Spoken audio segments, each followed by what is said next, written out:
Bonjour les amis, une fois de plus, soyez les bienvenus sur cette page YouTube, Canal de Info. Ici, nous parlons immigration vers les États-Unis d'Amérique.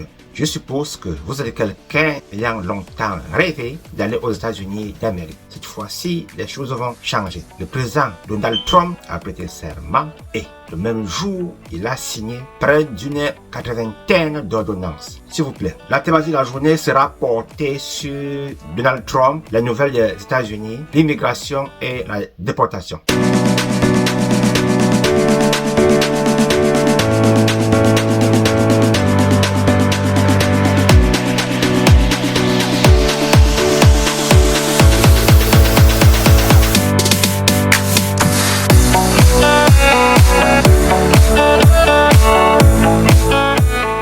S'il vous plaît, si cette thématique vous intéresse, soyez scotché sur cette vidéo jusqu'à la fin.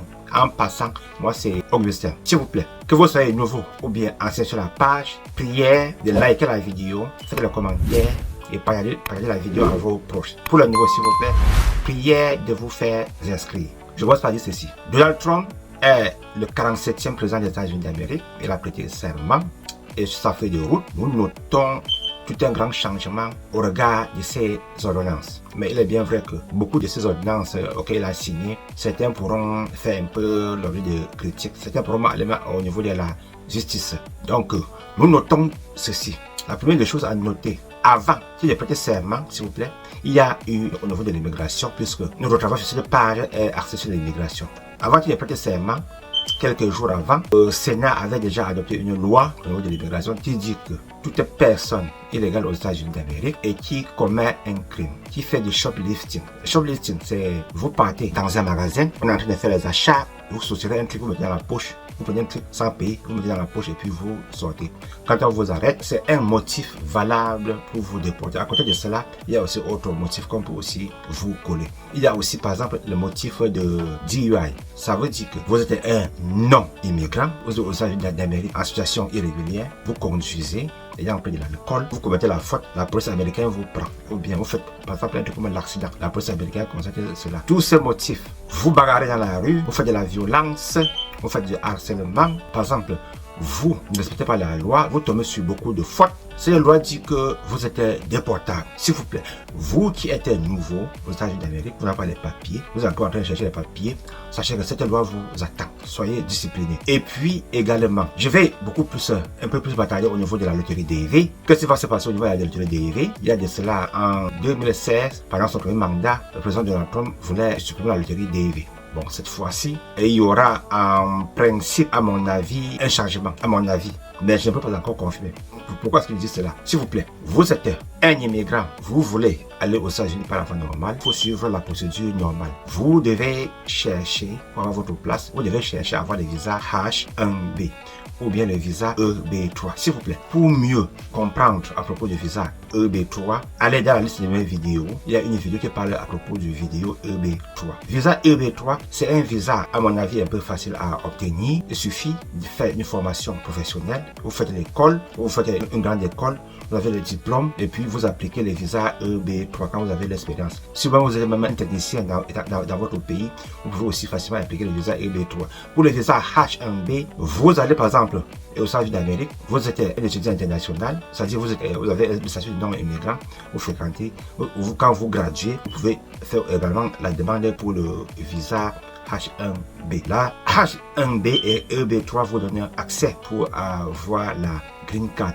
S'il vous plaît, dans la liste de mes vidéos, j'ai une vidéo pour H1B et EB3. Également, pour aussi mieux comprendre le procédé de visa, vous pouvez aller dans mes directs. Il y a une thématique qui porte aussi sur ces deux visas en question. Au regard de la loterie DV, qu'est-ce qui va se passer? Donald Trump est entouré par des hommes qui veulent l'immigration normale. Donald Trump est un partisan de l'immigration légale.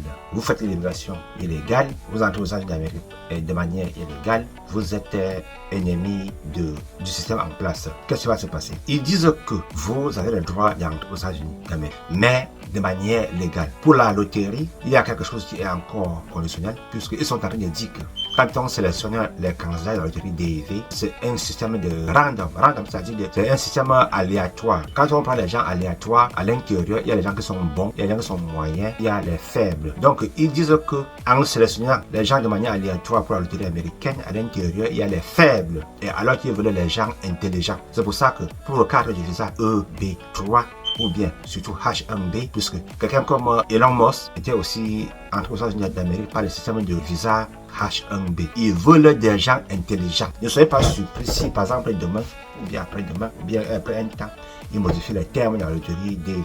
Mais pour le moment, la loterie DEV est encore en place. Bon, ça c'était juste un message très important puisque beaucoup de gens m'ont demandé est-ce que la loterie DEV va être supprimée ou pas. Pour le moment, on attend encore. Trump est encore en train de signer les autres ordonnances, mais la loterie DEV vient plutôt après. La priorité maintenant pour lui, c'est la déportation. Il veut un peu plus de la sécurité.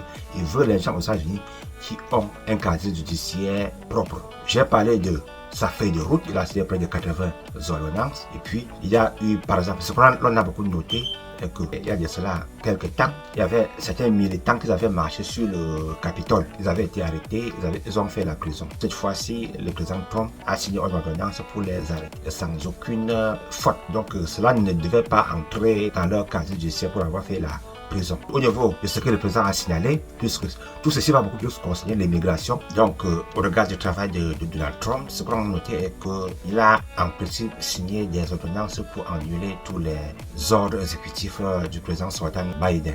Il y a par exemple le système du travail modèle remote, tout cela est suspendu. Et puis également, ce que l'on a beaucoup plus noté aussi est qu'il a dit toute entrée illégale aux États-Unis est une faute. Vous ne devez pas entrer aux États-Unis de manière illégale. Je vais m'expliquer. Tous ceux qui entrent aux États-Unis, qui sont entrés aux États-Unis à pied ou bien qui sont entrés aux États-Unis avec un visa. Vous entrez avec un visa et que le visa finit. Vous cherchez maintenant à rester. Vous cherchez par exemple à faire de l'asile pour rester.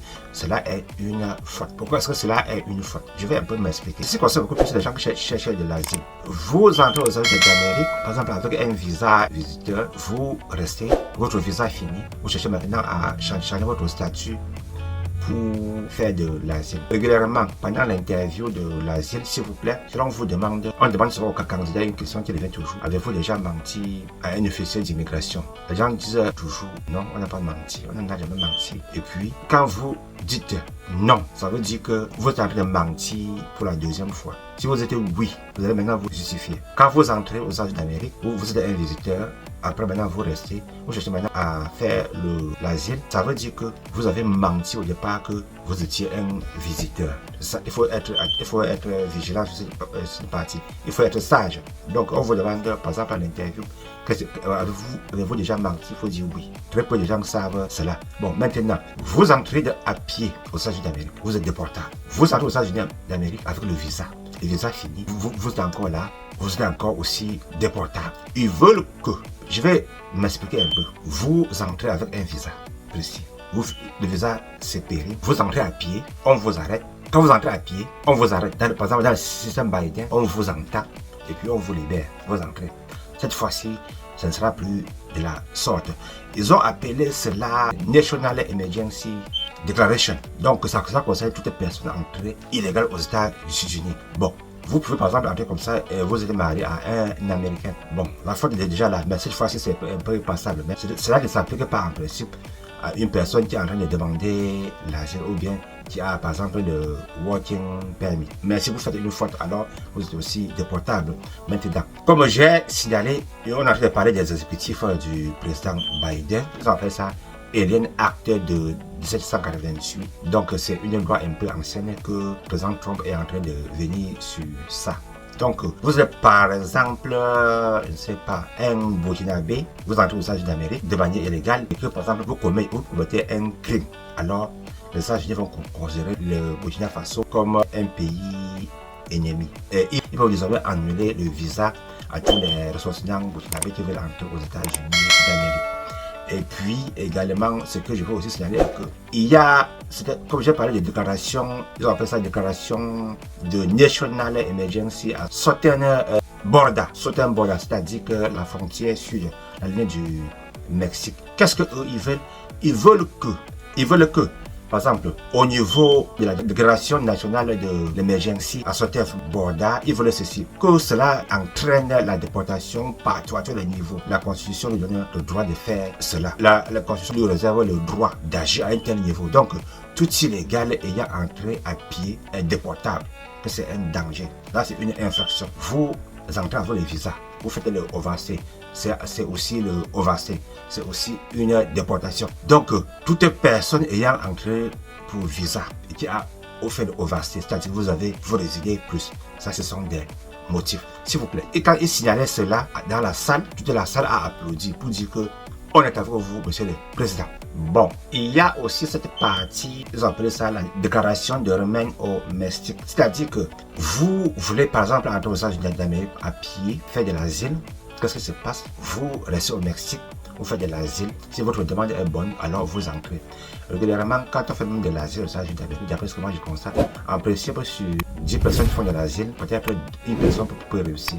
C'est à peu près un dixième, à mon avis, d'après un peu mes expériences. Donc, il y a, bon, ce qui y a aussi, ce qui a été signalé est que, en principe, il a signé aussi une ordonnance pour retirer l'Amérique, les États-Unis, dans le système de l'OMS, l'Organisation mondiale de la santé, puisqu'ils disent que l'Amérique dépense trop d'argent à l'OMS, près de 500 millions de dollars chaque année, alors que pendant le Covid, en principe, on devait par exemple avoir une bonne solution au niveau de l'OMS, il n'avait pas rien, jusqu'à ce que c'est plutôt l'Amérique qui avait eu à sortir un vaccin. Donc, comme nous sommes en train de parler du système du président Trump, je vais signaler ceci. Au niveau de cette déportation, ce qui est à la une, qui est intéressé, c'est toute personne ayant reçu la lettre de quitter. C'est-à-dire qu'il y a par exemple les gens qui sont aux États-Unis d'Amérique, qui sont entrés de manière illégale, puis ils ont fait le dossier d'asile, ça n'a pas marché.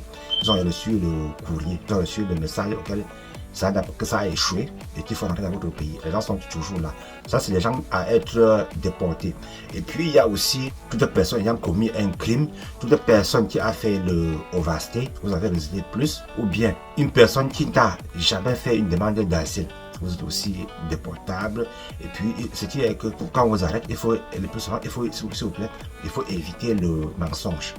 Donc, pour tout ce que le président a eu à signer comme ordonnance, il faut seulement attendre pour que cela soit mis en place. Puisque, par exemple, pour le cadre de l'OMS, il y a déjà des réactions au niveau de l'international. Vous savez, régulièrement, par exemple, je vois une personne veut accoucher et va aux États-Unis d'Amérique, accouche, et l'enfant devient citoyen américain, d'après la loi.